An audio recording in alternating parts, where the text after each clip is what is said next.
Shenmue originally came out for the Dreamcast in 1999 and was extremely ambitious for its time. Despite feeling dated in aspects, it's still a lot of fun to play. The game begins as the protagonist Ryo comes home to his dojo and witnesses the death of his father. He is driven by revenge as he continues to have nightmares of that fateful day. 4 days later, you take control of Ryo as he awakens from another nightmare. As you start in Ryo's bedroom, you are shown your initial goals through your notebook. Throughout your journey, this will be your main source of information as the game does little to no hand-holding. One of the charms to this game is the level of interaction with everyday objects. Almost all drawers, doors, and closets can be opened, and most objects found can be picked up and looked at. The game also utilizes QuickTime events during a lot of the action cutscenes to keep you from sitting back for too long. There's also a pretty fleshed out fighting system that borrows elements from Virtua Fighter. During fights, you're occasionally dealing with multiple enemies and it has a beat 'em up / fighting game feel to it. The game starts with a decent amount of fighting moves, and by performing these moves over and over, you're able to master them, making them more efficient during battle.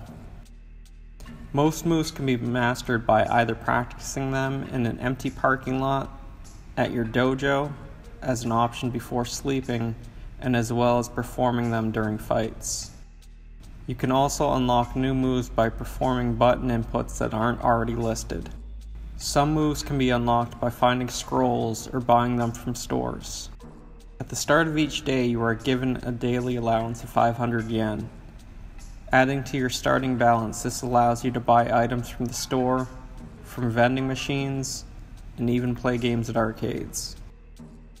Being that the game is made by Sega, it actually includes some actual Sega arcade titles which can be found in the arcades. The vending machines also include various characters from other games as well. Another thing to notice is how the game clock works. Without the ability to speed up time, you are forced to become really immersed with the game. Shops open and close at specific times, and NPCs will go about their own unique schedule.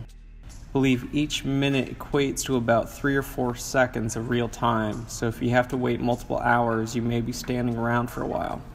Luckily, the buses run on a pretty frequent schedule, and there's lots to do to keep yourself entertained. Despite the game having some pretty cheesy voice acting and awkward responses, the game does a great job telling a compelling story. None of the NPCs feel like filler characters either, which is great since an important part of the game is interacting with NPCs in order to track down your father's killer. Walking around, you don't feel like you're just passing by a bunch of character models to populate the world. Everyone there has a purpose. Despite the game having a somewhat serious tone, the game definitely doesn't take itself too seriously. From over-the-top cartoonish characters to forklift racing, there's a good balance between seeking revenge and just having fun.